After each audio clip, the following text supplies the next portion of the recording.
muda mrefu sana nimekuwa nikiwashauri watu waachane na kufanya matangazo kwa njia ya boost, badala yake waanze kufanya matangazo kwa kutumia Facebook Ads Manager.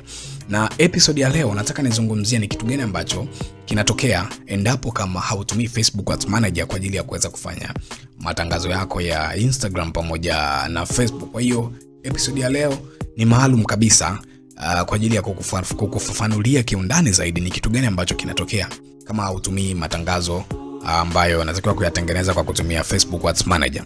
Kitu cha kwanza ambacho nataka kukijua kwamba unakikosa ni kwamba unakosa nafasi ya kutumia objective bora ambazo zina uwezo wa kukupa matokeo mazuri zaidi katika matangazo yako. Nazungumzia objective ambazo zinawafanya Instagram na Facebook walipeleke tangazo lako kwa watu ambao wanaonekana wanaweza wakawa interested, lakini pia wanaonekana wana uwezo wa kununua kabisa hiyo product ambayo unai-advertise ama service ambayo unaitangaza. Na hapa nazungumzia objective kama sales pamoja na objective kama leads, kwa sababu kwenye kuboost almost zile objective ambazo ziko pale ni za traffic, ambazo traffic kama hivyo nilikuwa nikizungumza pia njia ambazo sio rahisi kwa ajili ya kuweza kupata matokeo mazuri, kwa sababu tangazo lako litafikia kila mtu, litafikia watu wengi sana, pengine mpaka wale ambao hawana impact yoyote kwenye matangazo yako. Lakini kama utatumia matangazo ya sales pamoja na leads, ina maana kwamba tangazo litaoneshwa kwa wale watu pekee ambao wanaonekana wanaweza wakawa interested, lakini pia wanaonekana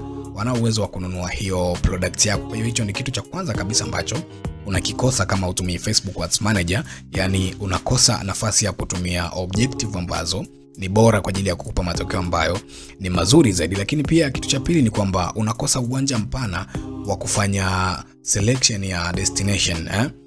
Nikizungumzia selection ya destination ninazungumzia uchaguzi wa sehemu ambazo nataka wateja waende baada ya kuwa wameliona tangazo.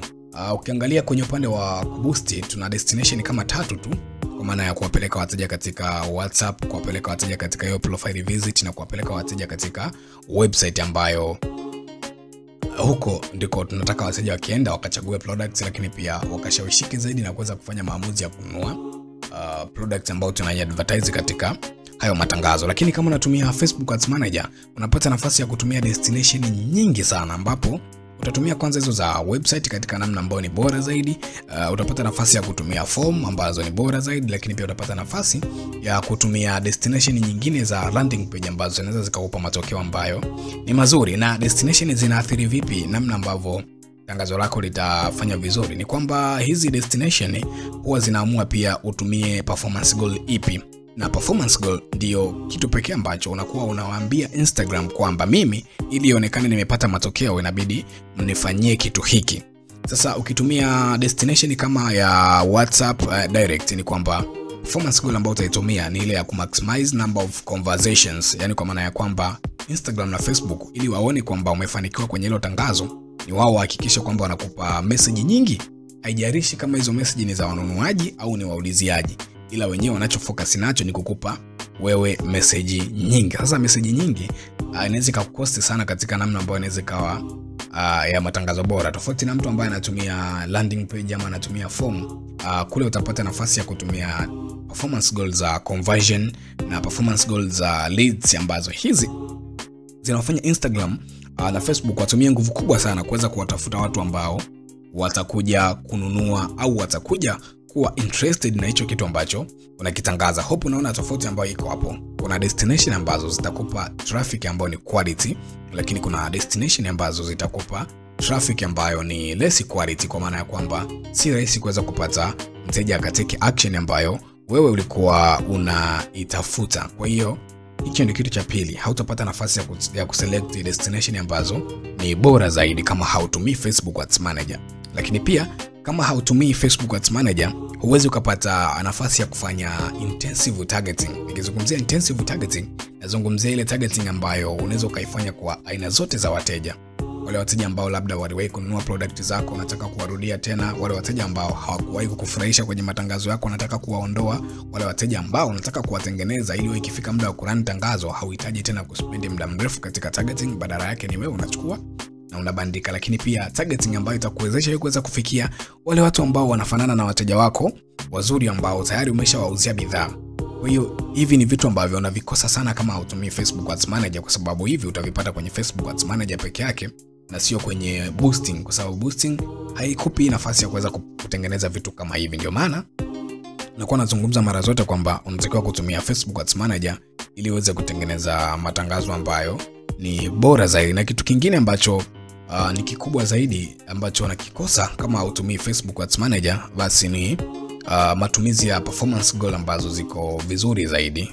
Performance goal kama ambavyo nimezungumza pia hapo juu kwa uchache, ni the way ambavyo unawaambia Facebook na Instagram kwamba mimi, ili ionekane tangazo langu limefanya vizuri zaidi, nataka nipe kitu hiki. Sasa kwenye Boost tuna performance goal kama almost 3, ambapo tuna performance goal ya kwanza ambayo ni ya kumaximize number of conversations kwa wale ambao wanatumia WhatsApp kama destination, lakini pia tuna ile ya kumaximize number of link clicks kwa wale ambao wanatumia hii visit profile, na ile ya website pia. Hizo ni performance goal ambazo haziwezi kukupa matokeo mazuri, kwa sababu ukiwaambia tu watafute watu ambao watakuja tu inbox ndio watafanya hivyo. Watatafuta watu ambao wana uwezo wa kuclick na ukaja kwenye hiyo DM yako ya WhatsApp. Haijarishi kama hivyo nimesema, haijarishi kama ni mteja ama sio mteja, wenyewe watasomba tu kila mtu. Lakini pia kwa visit profile pia itakupa nafasi ya kuwafanya Instagram wao watafute watu ambao watakuja tu kuvisit hiyo profile yako bila kujua kwamba hao ni wateja ama sio wateja. Kwa hiyo ndo kitu ambayo inatokea kama unatumia Boost. Lakini kama unatumia Facebook Ads Manager, na maana kwamba unaweza ukatumia performance goals zingine nyingi ambazo ni bora zaidi. Performance goal kama ya leads, performance goal kama ya conversion, ni performance goal ambazo unafanya Instagram na Facebook watumie nguvu kubwa sana kwa ajili ya kuweza kutafuta watu ambao wana uwezo wa kununua product yako, lakini pia wana uwezo wa kuwa interested na kitu ambacho unakifanya. Kwa hiyo ni muhimu sana kuweza kutumia Facebook Ads Manager ili uweze kupata nafasi ya kutumia performance goal ambazo ni bora, performance goal ambazo zinaweza zikakupa matokeo ambayo ni mazuri zaidi. Na hili ndio lengo la hii podcast, kuhakikisha kwamba unapata knowledge ambayo itaenda kubadilisha the way ambavyo unafanya matangazo yako katika hii mitandao ya Facebook pamoja na Instagram, na mwisho wa siku ukapata nafasi ya kufanya vizuri zaidi kwenye matangazo yako.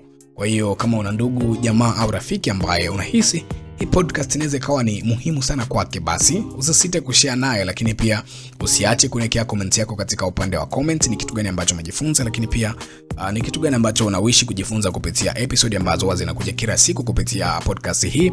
Na mimi nitakutengenezea episode maalum kabisa kwa ajili yako ili niweze kusanua kitu ambacho utakuwa umekiomba. Mimi naitwa Joram Tanzania, na huenda kesho ni episode ambayo inaweza kubadilisha total the way ambavyo unaamini katika matangazo yako ya Facebook pamoja na Instagram.